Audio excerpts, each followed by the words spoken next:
So I would request all of you, again, if you have joined a little bit later, kindly put in your name, organization, and maybe the country you're calling in from in the chat, and we would like to know you a little bit more. Also, we'll use the chat for Q&A session, but if you would like to ask your questions live, kindly type R in the chat and we'll queue you for questions, or just raise up your hand during the Q&A session. So we'll have one Q&A session after the two speakers. We'll have it for 20 minutes.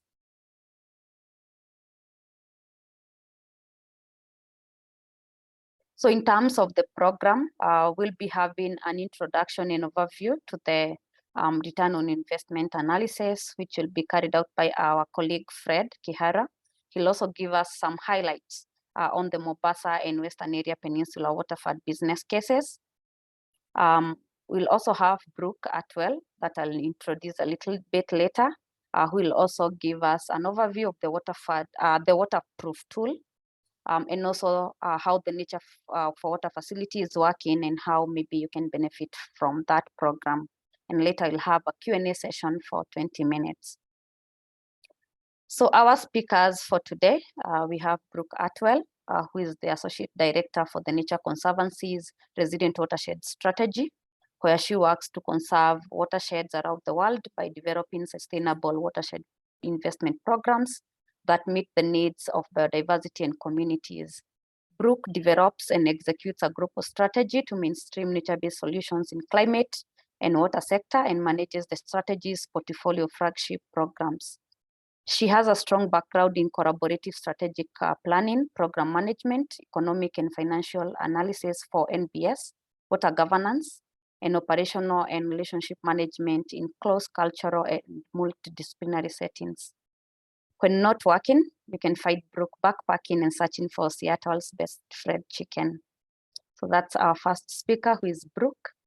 The other speaker who we'll be starting with is Fred Kihara. Most of you might know him already, who is our Africa Waterford's Director at the Nature Conservancy and based in Nairobi, Kenya.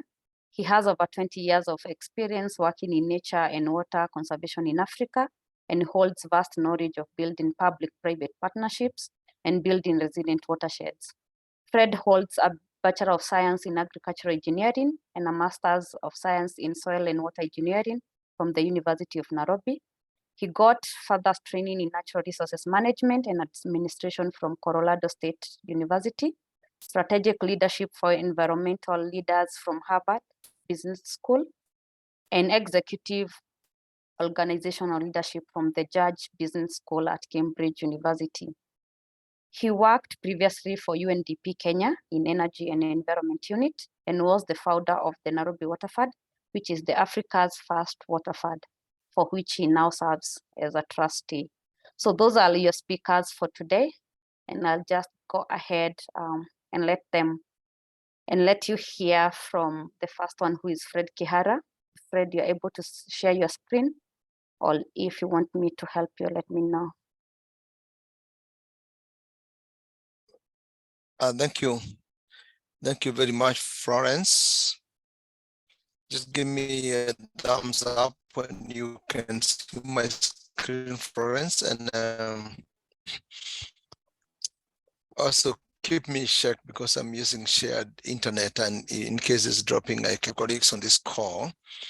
And I must admit that I've been part of the journey of a number of people on this call in terms of looking for solutions for either their watersheds or developing waterfalls where they come from, or just getting engaged in some kind of conservation activity. So I feel this session here is a little bit more sharing than really bringing in new material on this innovative approach that we call waterfalls, and how we apply nature-based solutions to the work that we do. So right from the word go, if you want to put in a suggestion or question on chat, go ahead and do that. And I think if you have a question, put Q or R, and Florence will track this and walk the journey together. I'll try to put this in perspective that everybody can probably either relate with or resonate with, and also make a contribution, because this is our world, this is our continent. And just how do we tell that we're not making a loss? I think that's what, Florence, you asked me to talk about today. How do we make sure that we can conserve nature, implement nature-based solutions, and really think about how much it costs us and how can we get that back? And that's the topic that we discuss with many people on this call. So I will go straight to the topic, Florence, and I'll start with the standard classical watershed. And I'll say to most of the people here who either are running water supply to urban centers, municipalities, or take care for some conservation, or just want to make their rivers clean.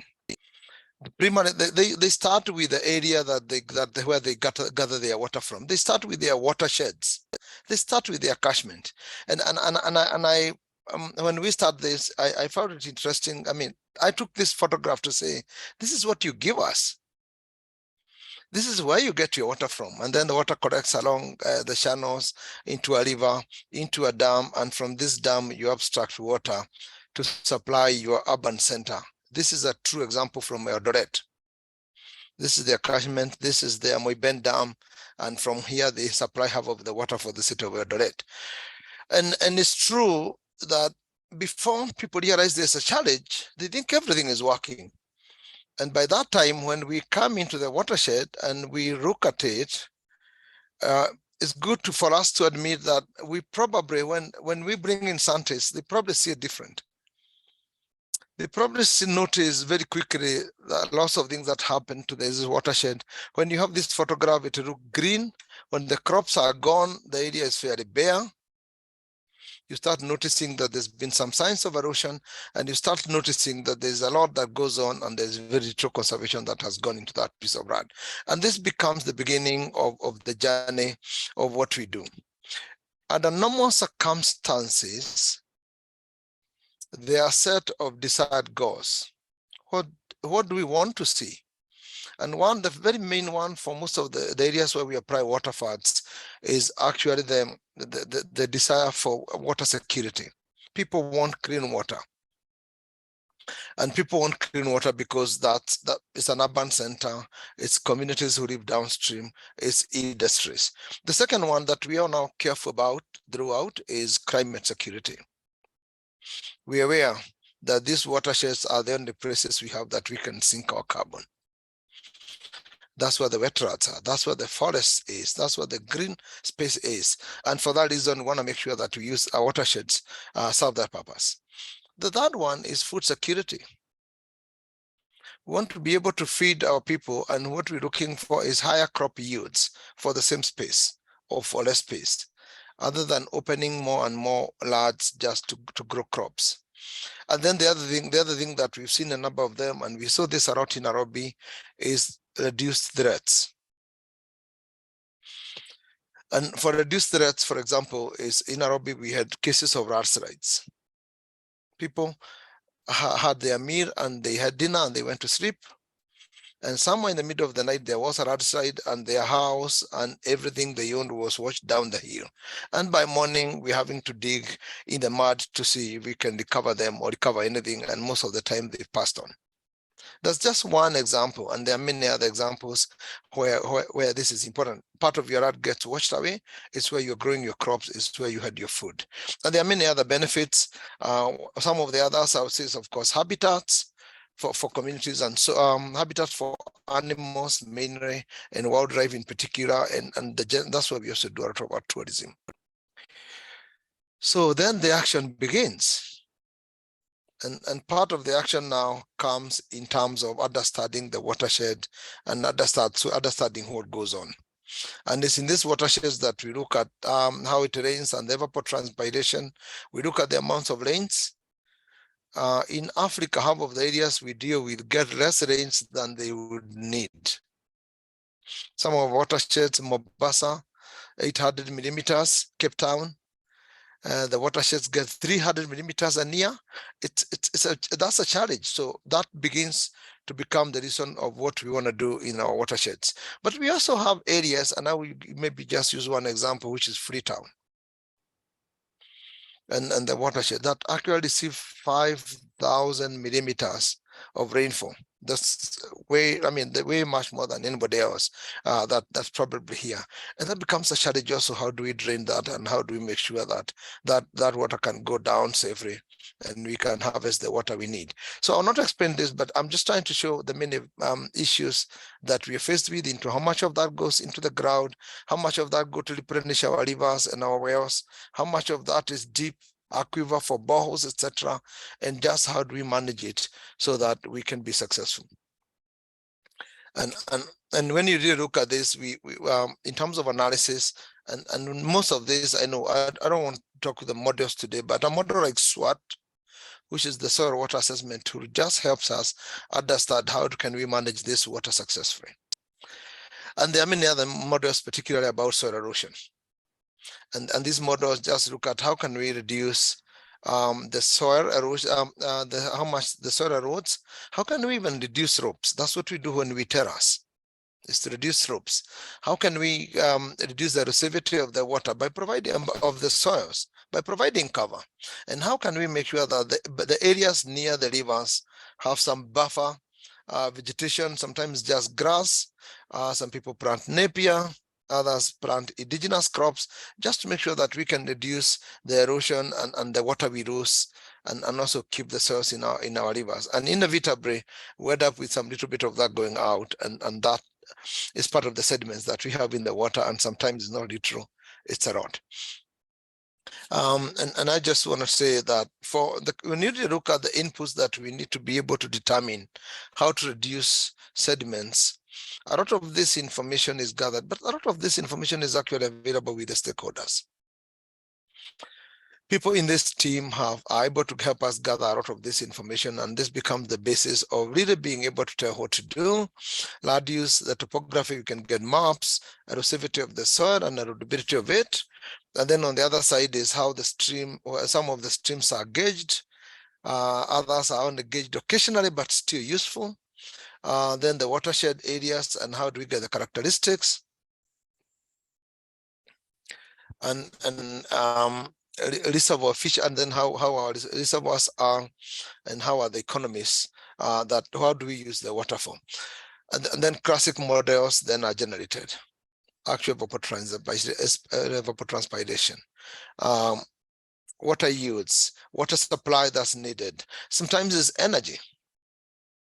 For Nairobi Water Fund, the Tana supply was supplying about half of Kenya's electricity, and that's important. So how then do we, once we know in the watershed and we know what's important for what, how do we make sure that we take care of the most important parts?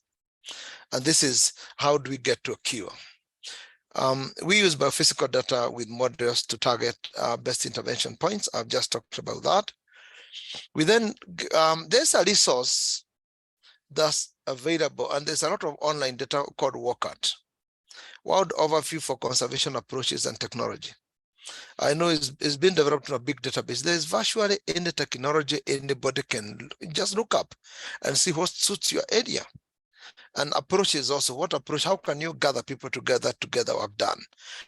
Many of these technologies are simple as doing terracing, cut-off drains, or just managing the river riparian, and they are documented there. That makes it easy because of free access.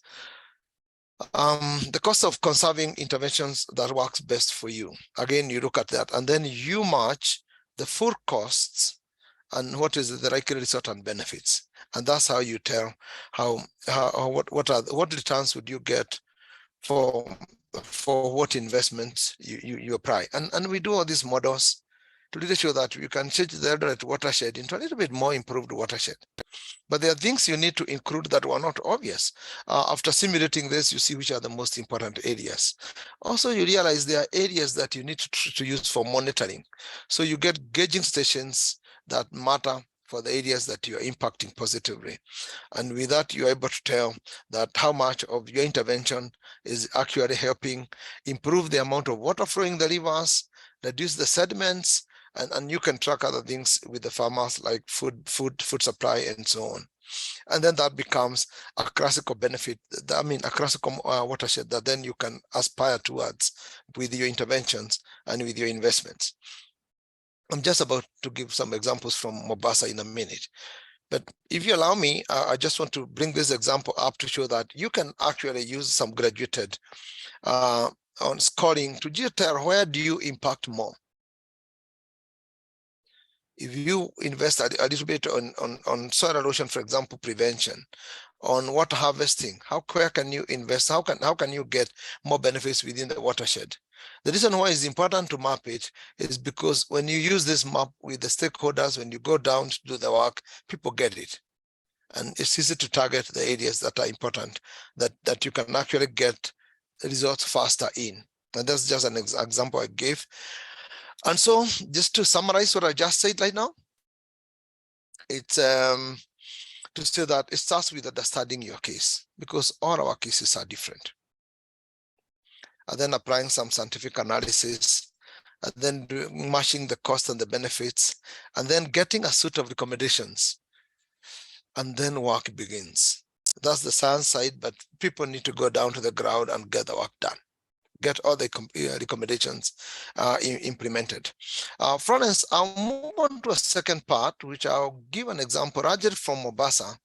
And I would like to say that the city of Mombasa gets majority, even by being a port city next to the ocean, gets almost all its water from service sources, from rivers, from dams. And thus it's very important for them to link up with the watersheds to undertake conservation and make sure that they can be supplied with as much water as possible. I'll move now from the town to its watersheds, to its water sources. And there are a number of them. There are a few shallow boreholes that gives them water, and there's some water coming from springs in a national park. There's a proposed Mwasha Dam that in the future will provide water. It's not even functional yet. And there's Mzima Springs within the gas is recharge from Churu Hills, a national park again. That's really important currently for the water supply. And there's the Sabaki River that also has some subterranean wells that they get some water from. And all this mix provides the city of Mombasa with water. But the reality is they're only getting a third of the demand. You would see that the actual demand is about 155 million liters, and they're only getting about 46 million liters as of 2022. And that's a big challenge. And part of the reason is that while the design was okay in terms of the sources, but there are many other communities along the way whom you cannot deny water. And if you abstract 95,000 cubic meters, you can only get 27 to Mombasa because there is all the community in Kilifi and so on and so forth. And from Zima Spring, the same story, because there's communities within Taita Taveta County, and they've decided to come together and establish one water fund that they call Jumuia, which is all the counties coming together, about 5 of them, so that they can use that to solve their water shortage. They got a fairly good projection that by the year 2035, they can, with proper conservation measures and with proper planning and of course infrastructure development, they can get 312 cubic meters of water out of fairly similar demand, even without turning to the sea and going to desalination. And I may not speak about desalination today, but it's expensive, it's not cheap. It costs way much more, as we saw in Cape Town analysis, that costs much more than it would cost to use nature-based solutions within the watershed. And for that reason, it's kind of a last resort. Just before you say die, you could turn to it. And I think we've seen one example that's really where an investor has invested significant amounts of money to get the water desalinated. And this is the exact case for Mombasa. So what do they want to do? They want to go down to up to their watershed and get something done. The watershed I have in front of me here is actually what they would do. Is the watershed they will get to feed Mwasha Dam that is proposed for water supply. and this is a watershed that, as I talked a little bit earlier, that we need quite a bit of work to be done. So they undertook some analysis and saw that this watershed will need to be fixed. 43,000 hectares will need some good conservation measures to get less sediment into Mwasha Dam, which is a cost-effective way of getting Mwasha Dam that's proposed to be done right here to keep enough water other than just get filled up with sediment. The present cost of doing that is about that $1 million for the whole watershed, and get it done and do that so that perpetually the city will have water. The second main area that was determined to require significant investment is the Shuru Hills National Park that replenish Mzima Springs within Tsavo National Park that provides water to the city of Mombasa. Again, same analysis I went through, and it's been determined that to get to influence hydrological services for the Shuru Hills, make sure that there's good replenishment. This will cost about $6.3 million a year, and the total present value in terms of cost is about $63 million. So again, just to explain this in summary, these are the two main investments. Mwasha Dam needs this done, and Mzima Springs needs all these. And to do with this from Mzima Springs, because we have a national park and so on, just by taking care of the national park, there's a lot of carbon savings in terms of reduced degradation, what we call RED, reduced degradation and destruction of the forest. So I just wanted to show that we got that covered. We have the quantity costs to work. Sorry, I may have understated. From Mzima Springs, $72.5 million needs to be invested, and that one for Mwasha, and the total cost is actually about $103 million, and this is significant. But then you look at the benefits, and there's significant benefits from Mwasha if all is done, that in present value, you can get benefits of about up to $65 million. And that's like actually a 2-to-1 return on investment. And if you take care of Mzima Springs, you can still break even. You get about 91 million. And again, there's lots of competition that's available on this. There's a business case that can easily be shared, and that gives a net present value, a return on investment of about 1.3. And then doing the two together so that you just secure the city's water supply, that gives about 1.5 on average. So arguably, for every $1 you invest up in the watershed to protect the sources, you benefit $1.5 in the returns that is monetizable. And there's much more, because there's more like wildlife habitat, pollinators, and so on that you cannot monetize. So the benefits are really good. And with this kind of analysis, I do recall talking to two people. One of them, Imtiaz Khan, Lance Cassia Capital. And when I did say to him, the return on investment for Nairobi Waterford is $2 for every $1 we put in the watershed, he said every investor gets it. This is the language every investor would like to hear. And I do think that by us going an extra mile to make sure that we analyze the return on investments, it's really good, because that really tells investors. Yeah, that's the reality. And Nasaro is with me on this call. Thank you very much, Mr. Director, Mombasa County Government. Thank you. Welcome. So, and I just wanted to conclude on this case by saying this information is available. We can get this, we can get that on a business case. And I'll quickly highlight, Florence, for only 2 minutes about Freetown. And for anybody who's not visited, Freetown is the best place to be.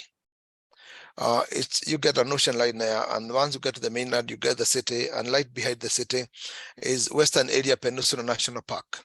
I know I put an instant map here, and this is Freetown, and that's Lugi, the airport, and the city, and the national park right behind there. And this national park is the lifeblood for the city. Guma Valley Company stores its water within the forest there in Guma Dam, and then treats and supplies this water to the city.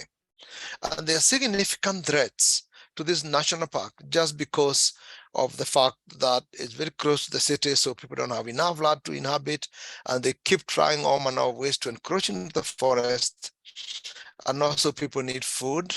And for some time in the past, it was also perceived as a more secure area, and people prefer to live around it.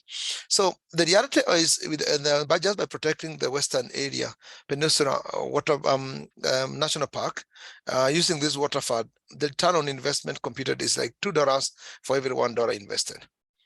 Catholic Reef Services is reading this work, and you can see that the returns are great. If everybody, we can take time to do this computation and they look at how much we can get in returns for the investments that we are collectively make.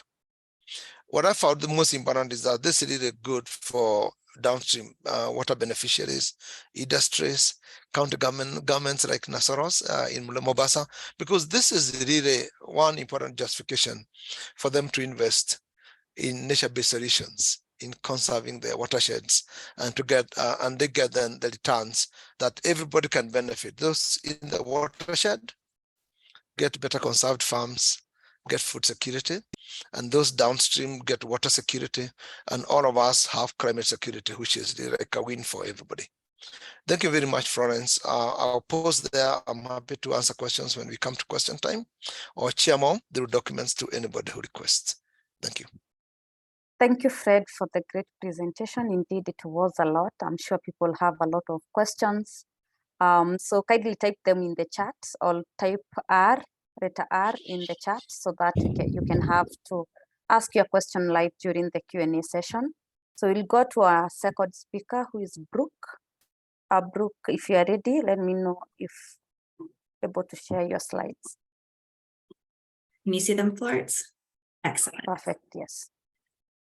Great. Well, thank you everyone for having me today. Special thanks to Fred and to Florence for inviting me to speak with you all. I'm very excited to share some new tools and technical assistance that the Nature Conservancy has developed to support local actors developing watershed investment programs, including water funds in their own backyard.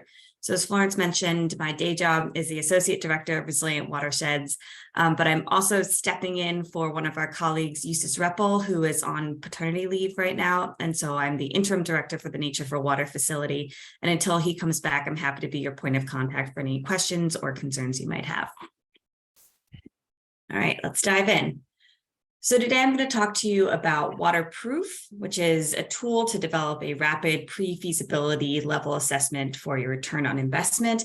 And then I'll also give a preview of the Nature for Water facility, which provides technical assistance to local watershed actors to develop watershed investment programs. So let's talk about Waterproof first. The tool is really intended to engage stakeholders interested in exploring solutions to their local water challenges, and specifically whether nature-based solutions could be a viable investment to improve water security in their catchment. It is a pre-feasibility level analysis, so it uses global data for the biophysical characterization that Fred showed those great graphics of, the land use, land cover, and climate change scenarios, which have been configured as inputs to the Invest in Rios model. So it's really that high level analysis. It's really great if you have not conducted a return on investment analysis yet, or if you're kind of just entering the project development process. This is a great way to see whether or not NBS could be even viable in your catchment. I'm going to walk you through some visuals of what the tool looks like, some screenshots of different areas. So the first thing that you're going to do is find your city. It automatically delineates the boundaries of the catchment, but you can edit those boundaries and, choose a subset of the catchment where maybe you have jurisdiction to work in, or maybe you want to look at multiple basins at once that kind of feed into that city. You can do that and choose the geographic location within the Waterproof app of where you might want to focus. Then you can select or create the nature-based solutions that you're interested in exploring in your analysis. So say you've done some stakeholder engagement already, and you know that the communities that live in the upper watersheds aren't necessarily interested in certain ag NBS or ag best management practices. You can remove those from the analysis to get a better output in terms of your ultimate NBS portfolio at the end of the analysis. Then if you are somebody who will be working with large water users, so utilities, or in some cases, bottlers or large corporate water users, you can configure the water intake schematic. So all the icons at the top represent different aspects of water intake, and you can configure them according to what your stakeholders will essentially use when accessing water in your basin. You can work directly with them and share the case study in process so that they can you can get the best, most accurate output at the end of the return on investment analysis. You can then define the actual water treatment infrastructure, and you can get very, very specific about this. So you can essentially choose each of these kind of defaults or customize the steps in the water filtration process, but then you can also change the parameters specifically inside of that. So you can get a better sense of what their actual costs are to access and treat the water at the end of the day. And then you'll essentially create a case study and analyze the outputs of that. So here's a screenshot of some of the things that you might see. This is actually a very, very high level analysis using the defaults of waterproof for the city of Nairobi. And so it gives you a general return on investment estimate. In the case of Nairobi at this very high level, it was 3.5. And then it kind of shows you what you might expect to see in terms of the benefits. So you can look at sediments, phosphorus, nitrogen, and you can even kind of estimate the carbon storage and sequestration potential. And then it'll show you a chart at the very bottom to show how they're calculating the net present value, which you can then share with stakeholders. And you can, again, edit the amount that you want to invest in NBS on a year-to-year basis, how many years you want the program to run, so you can get a better sense of what the actual NPV would be in reality. So a indicative return on investment analysis like this used to take about 3 to 4 months. It could cost you around $30,000 to $40,000, but Waterproof is free and you can run a case study in 15 minutes. If you need support, because it does require a little bit of user know-how, TNC has a Waterproof team that is available to provide that hand-in-hand support. All you have to do is email casesupport@waterproof.org with a brief description of your case and support needs, and somebody from the team will get back to you on how you might be able to develop a case for your particular catchment. All right, we're going to move into the Nature for Water facility, which is a new initiative collaboration between the Nature Conservancy and Pegasus, who operates primarily in Africa and Europe. They're a kind of global consulting firm around a whole host of issues, but one of their specializations is around water security and water infrastructure and nature-based solutions. So the Nature for Water facility is really designed, as I said, to provide local actors working on the ground with hand-in-hand technical assistance, technical support to develop watershed investment programs, including water funds. So you all are very familiar with the water funds concept and what the mechanism does. And as such, you also know that it is a very complicated process. It involves a lot of different stakeholders to be engaged. There's always questions about when do you answer which questions, when do you do which analyses, and how do you kind of work them all together? How do you connect them to create a cohesive vision for watershed management or catchment management where you operate?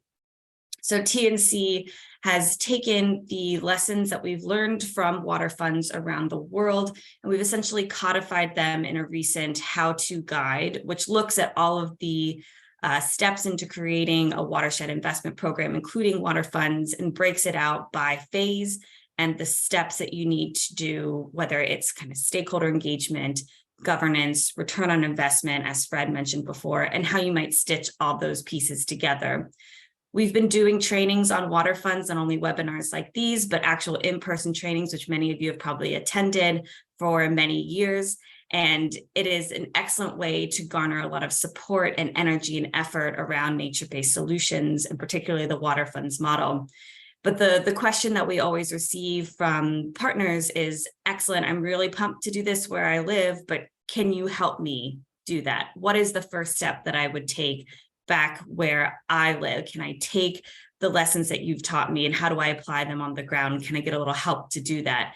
And so that's really where the Nature for Water facility was born out of. We want to help people build, those local leads, build successful watershed investment programs.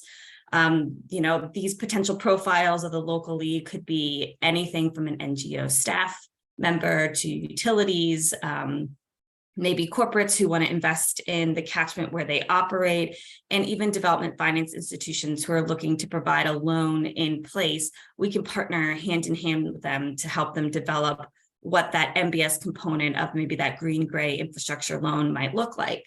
And they have all these questions about, what should my focus be? Who are my key stakeholders? What steps do I take and when? How do I execute, et cetera? And that's where the Nature for Water facility steps in. So we are a centralized team, and I use centralized in quotation marks. We're displaced geographically, but we work as a centralized team, and we provide advisory and technical support to local leads who are operating on the ground.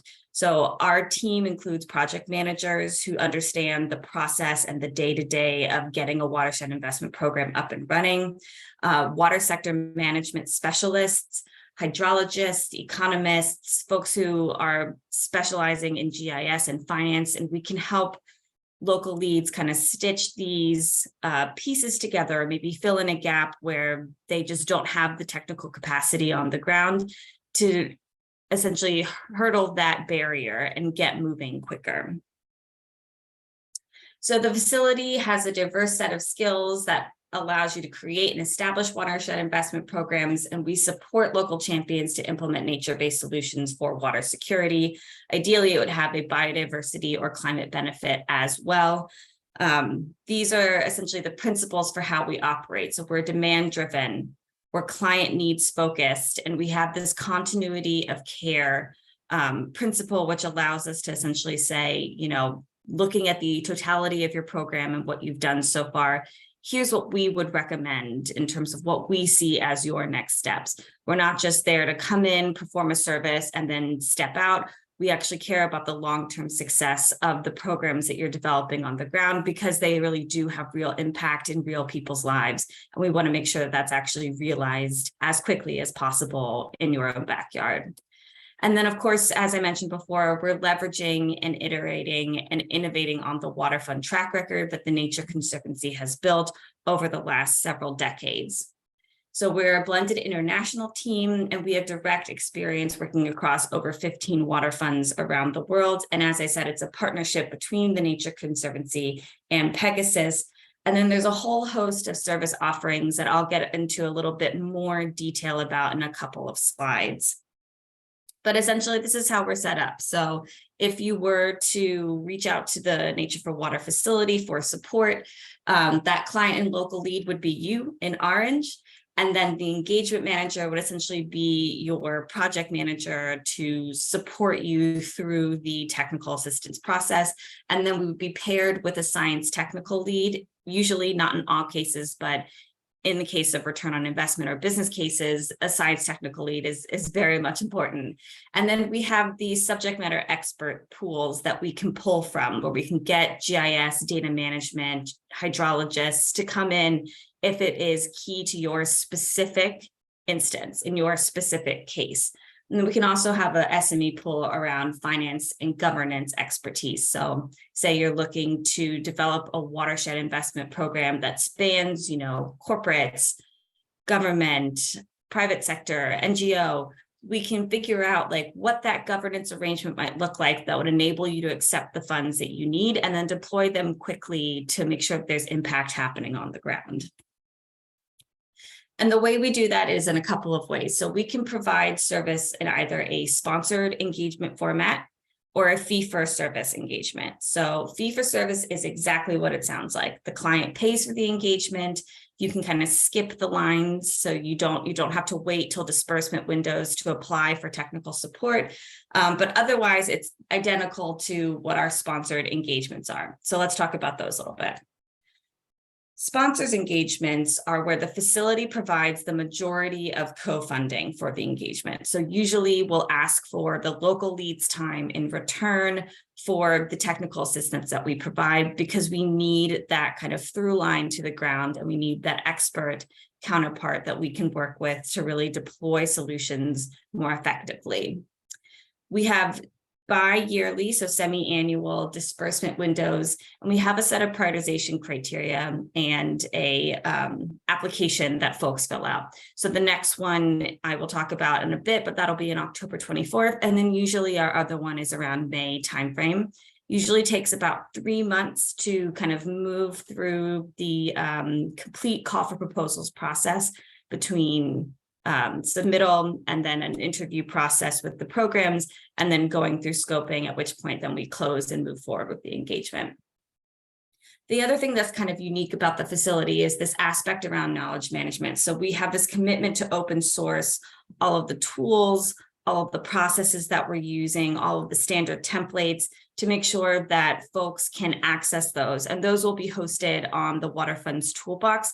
We're going to revamp it this year and make some of those kind of key templates and resources higher up, a little bit more accessible for folks who are just entering the space. And then we're going to share the final engagement outputs when we have client permission with the external community to kind of show how we're developing business cases, show how we're developing governance programs, maybe how we're setting up, the board functions that people can exchange and share best practices around this very complex and complicated process.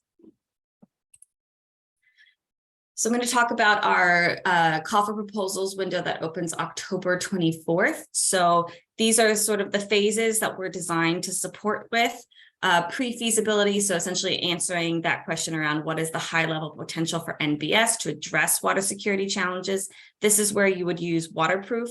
You do not have to go through the facility to get support with Waterproof. You can access directly from the website, but it is a service that we offer as part of some of the other kind of technical support offerings that we provide. Then there's feasibility, where you're trying to figure out, if pre-feasibility was favorable, is there a specific viable pathway to deploy nature-based solutions in my catchment and achieve impact at scale? This is where that comprehensive business case that Fred overviewed, this is where that would land. So that's that MDS investment portfolio identification via biophysical modeling and GIS, and then that return on investment or cost benefit analysis, whatever kind of indicator would move your stakeholders to invest in the watershed. And then into design. So if there is a positive return on investment, we move into how can interest and ambition be married into a cohesive package. So that's essentially saying, based on the MBS prioritization that we've discovered in feasibility, how do we combine that with governance and interested funders and a sustainable funding strategy to develop a long-term trajectory for the watershed investment program.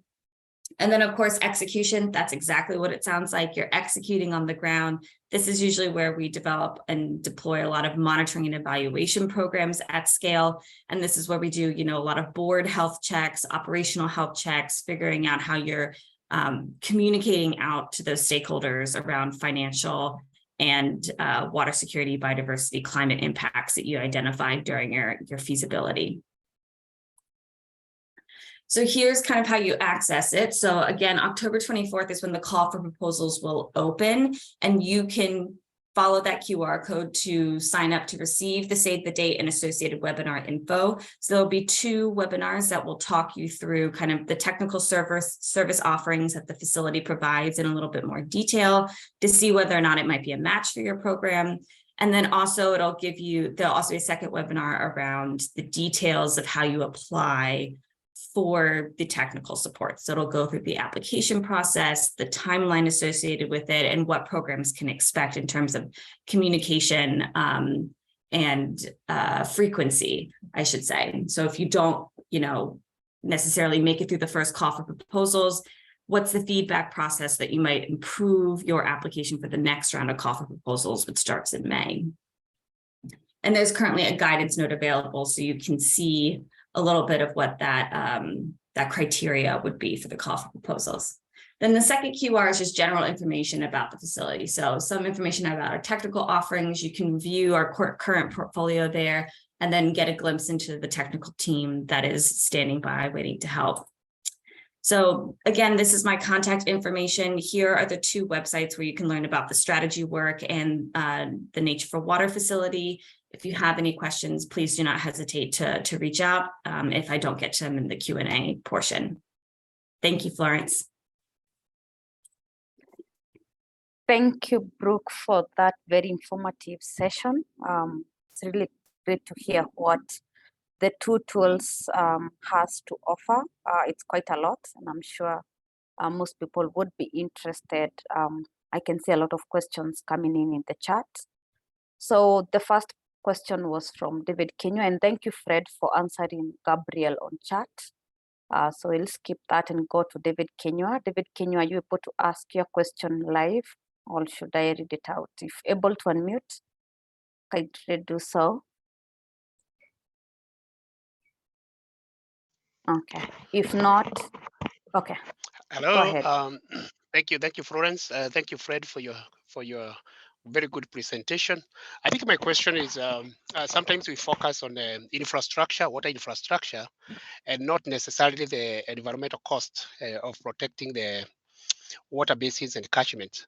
So, and sometimes, and I think we saw this in Murang'a in Kenya, where communities were protesting that water is being tapped and being taken all the way to Nairobi, and there's nothing left for them, even though they are the communities are the ones that are protecting the watershed. So do we have payment for ecosystem services as an approach, and has it worked anywhere in Africa? I think that's my question. Thank you. Florence, if you don't mind, can I respond to that and probably add one more question to that from David Kenyo, my senior there. And I want to quickly just use that question also because somebody has asked the same, and Ahmed from Water Resources Authority has also put a statement there that about his, I think it's today, where he had real similar experience for Mombasa. Ahmed is the regional manager for Water Authority in Mombasa. And he had the same issue in Kibwezi, which is up Churu. How can the communities around Churu feel like if they participate in protecting the sources of water around Churu National Park, that they will get benefits? So it's a valid question, and I think I want to admit is a question that it's faced in virtually all the places where you engage communities to take care of upstream watersheds. The reality is it's two-pronged. One-pronged is making sure that there's benefits that flow upstream. And I know today we didn't quite explain a little bit about the water fund model, where we try to make sure that we protect the watersheds so that clean water and food and climate benefits can flow downstream, where we make sure that those who live downstream make a contribution. And that contribution can actually flow upstream. And this is money. What people need in the watersheds is money for two reasons: money to pay for the conservation and money for their benefits. And that's the issue David has raised. So, and that's the issue right now that Ahmed, who is the vice chairman of the Mombasa Water Fund, was able to convince the community in Kibwezi. So the reality is, David, and I think I've seen that from an example we've been given by Nicholas, also on chat, that he participated in a block study in Nairobi, where people who benefit from water were asked the question, are you willing to pay some money, more than you pay for your water services, if you can be assured of better water supply and more reliable water supply? And you can see the chart there that Nicholas it was a pleasant supplies. People are willing to pay more to get water supply improved. I know we have a number of people from Eldoret who are implementing Eldoret Eternal Water Fund. And the same thing, the stakeholders downstream were willing to pay more and change the policy and the law within the county government to be allowed to put some bit of money to the water fund to support conservation upstream. David, I know we may call it payment for watershed services. And the reason is we tailor make it so that we did able to demonstrate to those who also make the payment that this will go to be invested in exact areas that yield, that if protected would yield more water for the city and for the rivers. The second benefit that we assure is that they don't just get well-protected farms and better farm yields, but many of our communities in Africa get water direct. They are rural. They get water direct from the river. They do not have the luxury of water treatment plants unless it is a very organized municipal or city. So for the many communities who live in the watersheds, you give an example of communities in Mulanga, in Upper Tana. There are 5 million people living in the watersheds of Upper Tana in rural areas. And there are 4 million people in the city. So there are more people in the watershed. Getting them cleaner water is an additional benefit. And just by protecting the watershed. So quickly, just to summarize, is that yes, we encourage those who live downstream to make payment. We make sure that the money flows upstream. We ensure that communities have a right to choose what is their best benefits. And most of the time they want in-kind benefits because they cost more and that's what they need for their farms. So again, that is provided for through the water fund mechanism. And then of course, everybody benefits from clean water.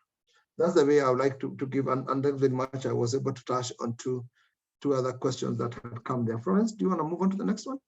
Yes, thank you, Fred. So Simon has a very interesting question and I would like Brooke to answer it.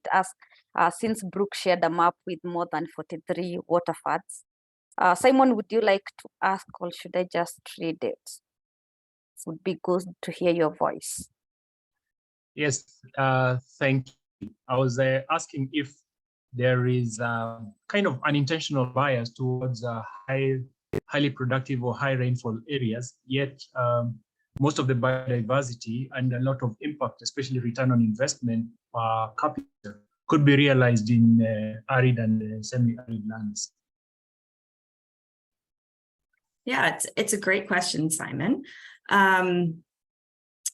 I don't think there is necessarily bias around locating water funds in high rainfall areas. And I only say that because I think initially we started in those areas because they were experiencing a lot of water quality issues. And so we developed great relationships with utilities who were those kind of anchor funders for a lot of the water funds in our early days to invest in those watersheds where they operate. They had the vested interest and they reached out to the Nature Conservancy to say, hey, could you do something about this?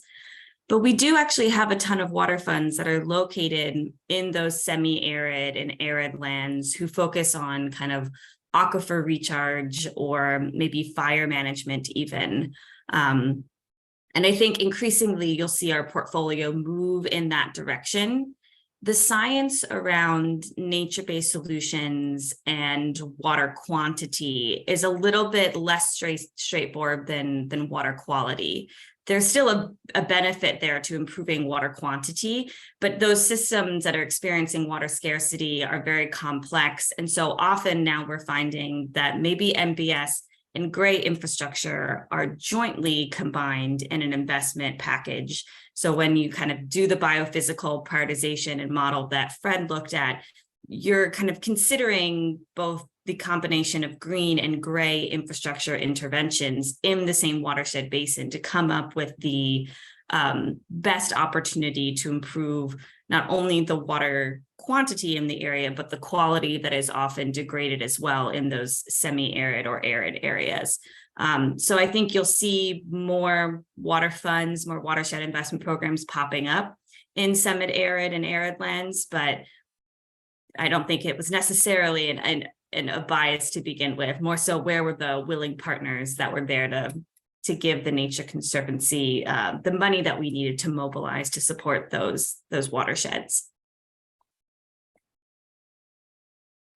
Thank you, Brooke, for that answer. So we have another question from Eden Mati on Mombasa Waterford. So Eden, would you like to ask your question? Yeah, thank you very much for the great presentations so far. Yes, we are very keenly following the Mombasa Water Fund, and it's great to see a lot of progress in other cities in Kenya. Just a bit of background, we would like to get to do a feasibility study from January next year for a period of 1 year to assess the aquifers that supply mostly Mombasa and Malindi, and check the feasibility of doing a managed aquifer recharge plant. So since this is one of the nature-based solutions that could potentially help Mombasa Water, based on the findings of the feasibility study and the business model that will be developed therein, I just wanted to find out from Fred whether it's possible to consider this under the scope of the Mombasa Water Fund, and whether, just to get a glimpse of whether this has been considered in any other water fund that is currently under implementation. And of course, would appreciate an opportunity to have a further discussion because of the limited time in this webinar. So just looking forward to hearing more about that. Thank you very much. Frank, thank you. If I could quickly get back to Eden, and Eden, thank you very much. Also for the interest, not just the question, in working on the Mombasa sources of water.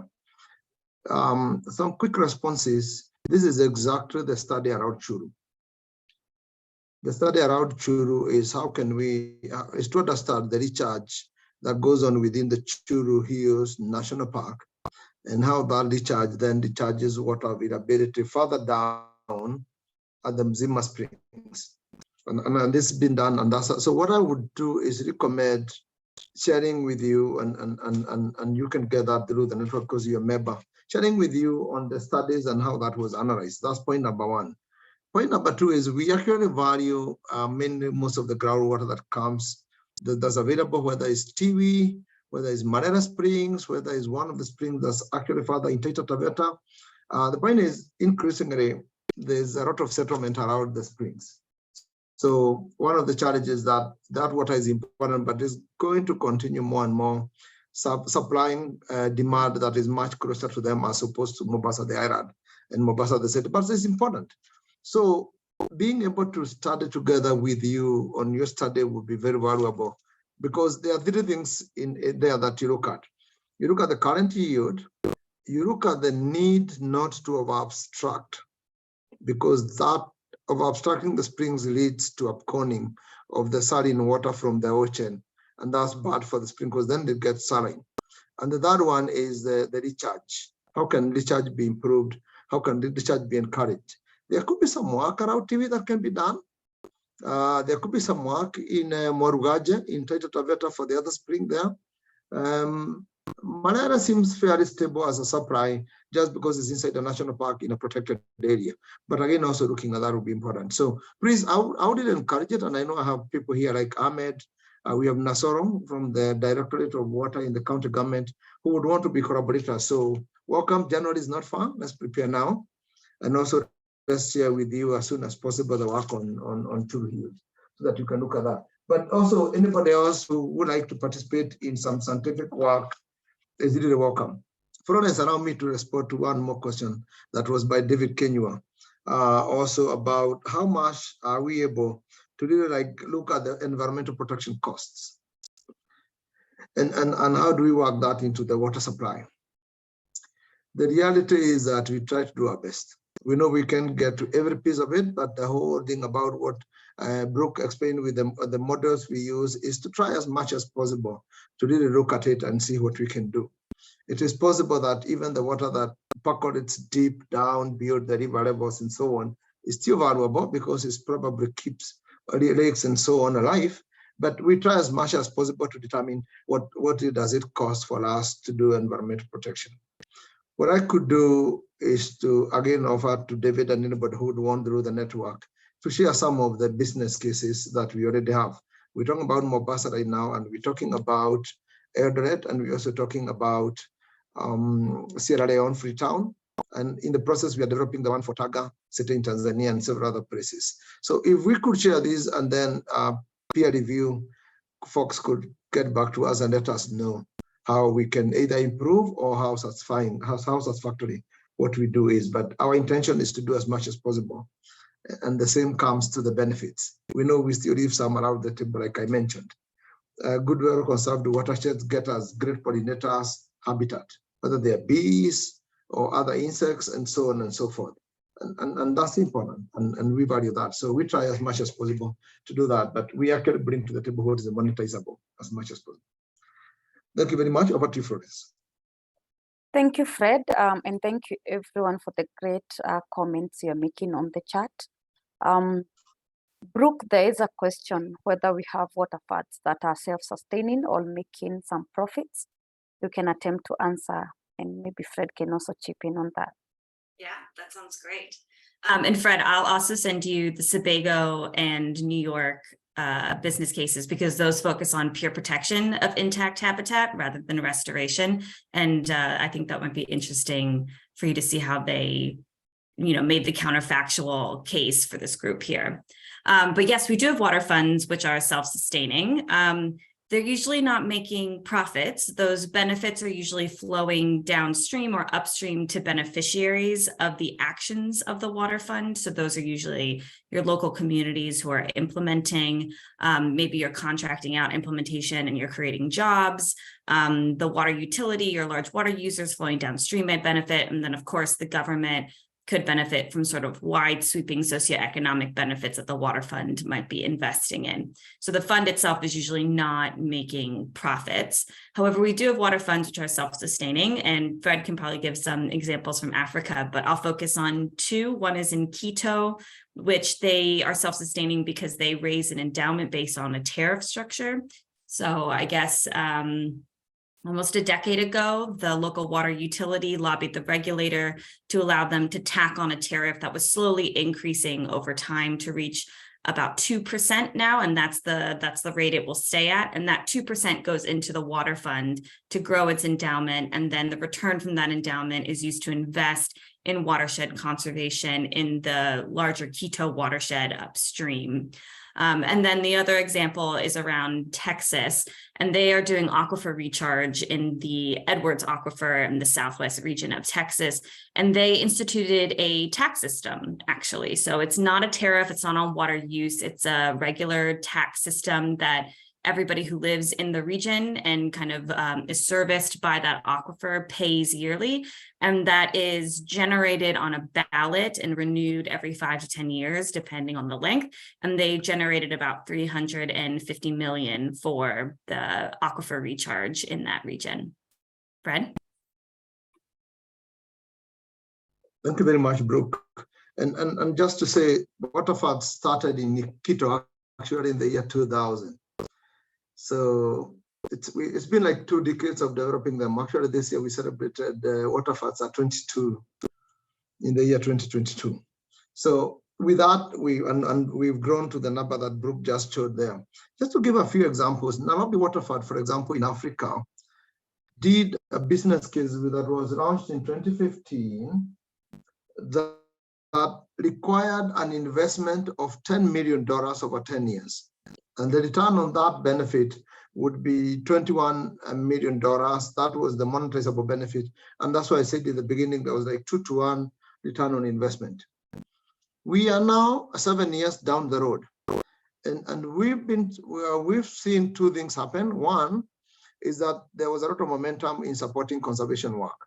So there was what was needed, but we also see county governments providing leverage for the investments that were being done in their counties. As a result, I'll give examples that are across a home that all the farmers with steep slopes did terraces and wanted to put Napier grass, which is like the grass behind me. And this Napier grass is then cut and fed to the livestock. And out of that, they get milk. And just right now, they have 51,000 families that have gone through that. And the yield from the Napier grass, ideally, a household that had 2 cows now has 3 cows. And that means that 30% more increase in milk production as a minimum. So if you look at that cumulatively, the square of milk that gone to that. Now, I mentioned earlier about giving communities an opportunity to decide what they would like for benefits. And what we saw in Tana is communities really wanted amongst the trees to be given both fodder trees and fruit trees. On a recent analysis on the fruit trees says we have 1.3 million fruit trees new planted by the farmers in Upper Tana. Many of them are getting to maturity now and they're beginning to fruit. In 5 years, which is 2 years from now, because they're about 3 years, they will get to full to like maturity and they can yield. The produce of fruits will be worth $50 million a year, which is so many folds more than we anticipated. But again, this is part of the dynamism because of farmers getting payment for ecosystem services using the benefits they prefer. $50 million a year farm gate prices for fruits is big benefit for farmers. And that is also creating 17,000 green jobs. So again, it's easy to say in terms of benefits that we have waterfalls that are exceeding their benefits. And our waterfall has established an endowment to make sure that, but a little bit of that, their process can go in an endowment. We can say in terms of community benefits, yes, we're achieving. And we can also say that in terms of sustainability, we're achieving. And we have a similar case for Cape Town, Tanzania, Cape Town in South Africa, where we're also going that journey by 2023, again, should be self-sustaining. So again, that's just to give some of the case examples. Florence, what I propose, because we did not talk much about the approach and the business and business case and how we do it. I request that everybody allows us in the next newsletter, we'll have a section for copies of business cases, and we can provide links so that people can see for themselves where we are, and we can probably form a habit of sharing some of these examples. But that's a great question, and that's the way I'll give it a summary response. Thank you very much. Thank you so much, Fred and Brooke. Those were awesome answers. So the last question we'll take, because we'll need to close in 4 minutes. It's from Kabalisa from Rwanda. She has some questions about legal structures for the water fund, and also any water fund that is dealing with transboundary water catchment. So Kabalisa, are you able to come off mute, or we can have Fred go ahead? Yeah, thank you very much. I'm Kabalisa from Rwanda. I'm very pleased to be in the session. I just wanted to ask you, what do you think in terms of setting a water fund if there is no legal backup? That's one. Then second, of course, we are interested, we do have some basins which are transboundary, but we want to see how we can set up a water fund. But do you have some example for how do we share the revenue between 2 countries? Thanks.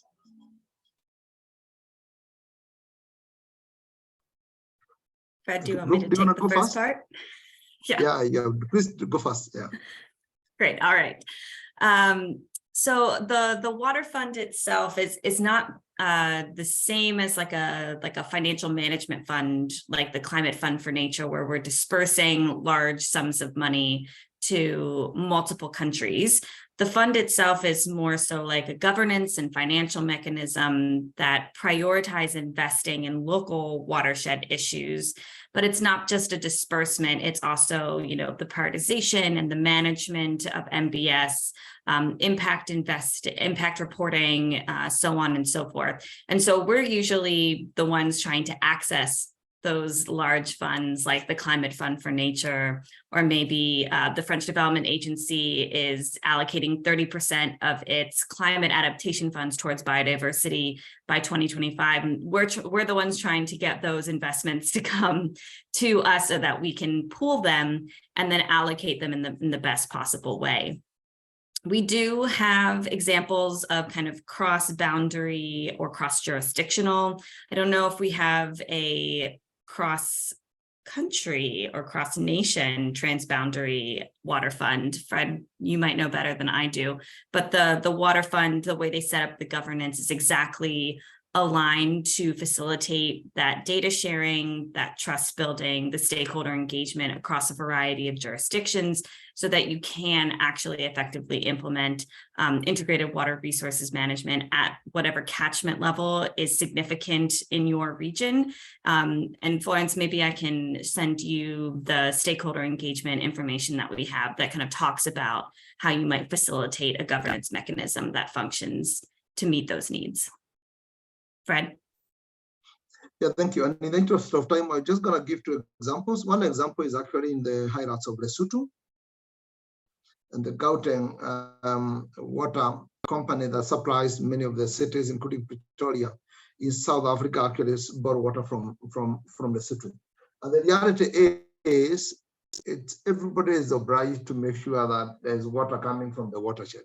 So that's the basis in which a water fund is. And I know, sorry, I'm saying this because there's already discussions going on, facilitated by IFAD and GIZ and other partners, just to make sure that they can provide that leverage. So that nationally, what needs to be done, and the question people downstream ask themselves is, does it make business sense for us to take care of the watershed? In most cases, the answer is yes. So the rest is the mechanism, and this is why you cited a really legitimate challenge. And the legitimate challenge is simple because some countries, until they get good understanding, look at that as a financial transfer.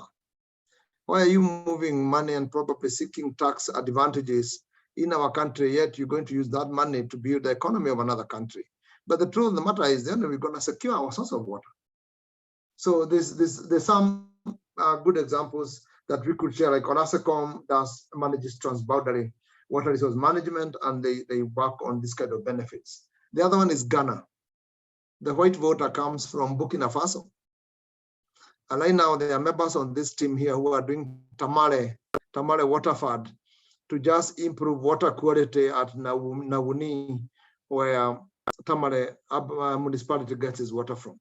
And collaboration, again, they're happy because there's a collaboration for the water, and they are anchoring their water fund investment and relationship on that agreement around the white water, to be able to have a collaboration with Burkina Faso, even because Burkina Faso could tomorrow divert the water to other uses.